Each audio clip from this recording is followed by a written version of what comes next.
Please help us prevent log cabins being erected on land next to Manchester Lane Hartshorne. This is Hartshorne in South Derbyshire. A quiet, rural village with no tourist attractions, not even a shop. This is the Bull's Head. And this is Manchester Lane. This is the proposed site for the cabins. A piece of historic glebe land on the eastern slopes of Horn Hill, from where Hartshorne gets its name. And these are our properties, the local residents. The developer, a parish councillor for the nearby village of Melbourne, applied for planning permission to erect 4 log cabins for holiday accommodation in 2017, but was refused. However, he has resubmitted the plans hoping he can get the decision overturned at the next council meeting. Should he achieve that, that's it. There is no appeal procedure for any objectors. The residents, the parish council and the village association have many reasons why they wish to object to the plan. These include an alien development pattern, an unwarranted intrusion into the landscape and countryside, loss of historic landscape, antisocial behavior, noise, sewage and drainage issues, loss of residents' amenity, security and theft issues, lack of on-site management, and danger to holiday makers. The reasons the council gave for refusing the plans in 2017 still hold true now and should be rejected again and again as necessary. The Residents' Association considers Horn Hill and its surrounding landscape to have historic value and have stated that the landscape should be protected. To that end, a dossier was handed over to the council's conservation officer in 2017 for them to carry out a conservation appraisal of Horn Hill and its surrounding area. If the appraisal concludes that the area warrants protection, then it would certainly be short-sighted to introduce log cabins into the landscape at this moment in time.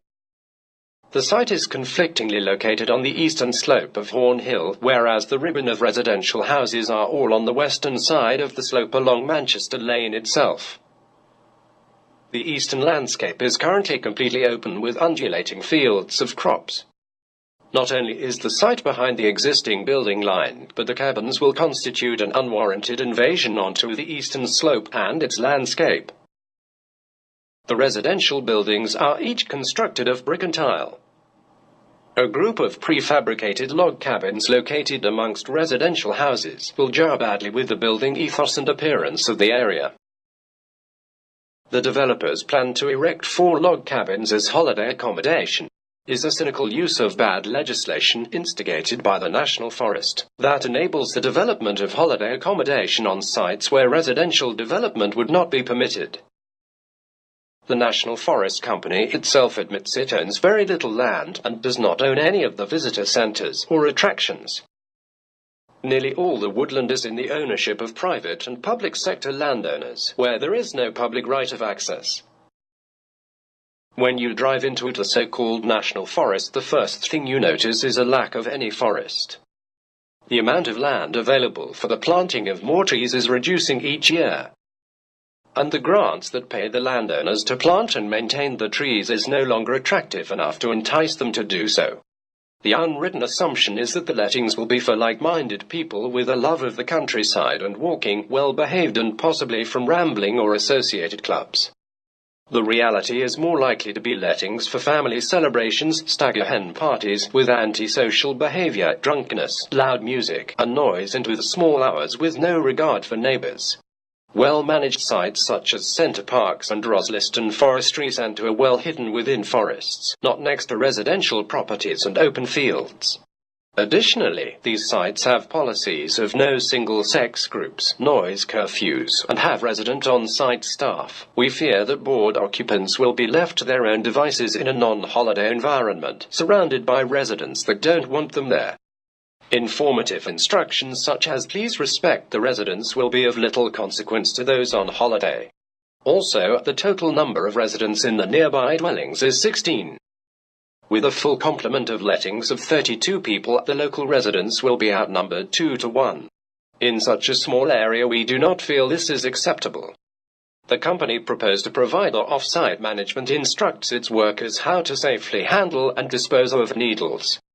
A worrying reality as to the type of people that could rent these cabins. The plan proposes to provide a hot tub for each of the 4 log cabins. Hot tubs inevitably create more noise, and with no on-site management, the hot tubs may well be used at unacceptable hours. It should be noted that Center Parks and Rolleston Forestry Centre do not have hot tubs for customers, and with good reason. Hot tubs encourage all-year use of outdoor space whilst consuming alcohol, leading to the increased likelihood of disturbance issues and health and safety risks. With no resident staff to manage such situations, this will create a perfect storm for antisocial behavior disputes and increased health and safety risks. Whilst the developer can retire to his nice quiet residence miles away in Melbourne, for the residents it will be very different. Occupiers of the cabins will be on holiday, and that usually means more boisterous and noisier activities than occur in normal situations. In outdoor play, people often communicate with raised or very loud voices. We calculate that noise levels produced from the site will exceed those recommended and will increase 4-fold, causing conflict and friction between the 2 parties and remove the residents' right to enjoy the peace and amenity of their own gardens. The council's environmental team have stated the hot tubs will require emptying after each occupancy, or at least once a week. This is to reduce the risk of disease and remove any bodily fluids that may be present in the water. The plans do not show how this foul water is to be removed from site. Due to the site being lower than the residential properties, the sewerage and drainage water would have to be pumped up to the drain in Manchester Lane using a sewerage pumping station. Sewerage pumping stations always eventually fail, and raw sewerage will inevitably overflow the station. Any fluid will flow down the slope to the field and onward to the stream and ponds below the site. The plans do not show a pumping station or its location, but a 15 meters radius exclusion zone is required around the pumping station, in which no structures can be sited to enable access to the station for repair or manual emptying. However, the site does not afford such an area without overlapping into adjoining properties. In October this year, the combined sewerage pipe in Manchester Lane was found to be broken and had to be repaired. The addition of 32 people outletting to this pipe will triple the amount of foul water currently flowing each day. Emptying the 4 hot tubs on one day will mean the sewerage pipe in Manchester Lane would need to be able to cope with over 14 times its current flow rate. The lane is dangerous to walk, and is used as a rat run, and is quite busy during commuting hours. The lane has no pavement for almost its entire length, and many sections have only steep banks on either side to try to scramble up if it became necessary to avoid an oncoming vehicle. If 16 residents generate 2 daily movements, then 32 holiday makers would logically generate more. Substantially more when families or groups of friends walk into the village. Use of wheelchairs and pushchairs on the verges would be very problematic. On the steep banks not possible, and on the road a danger. These verges consist of a mixture of uneven grass strips and driveways with obstacles such as drain and utility covers, etc. Residents who are aware of the dangers of the road only reluctantly walk to the village, and at night only if necessary. There have been 4 road traffic accidents on the lane during the last few weeks, causing road closure and lengthy diversions.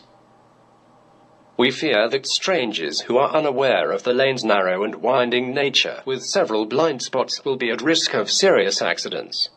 Security will become an issue to the residents due to itinerant persons occupying cabins at the rear of the property. The risk of persons renting accommodation just over the hedge makes the properties far more open to theft.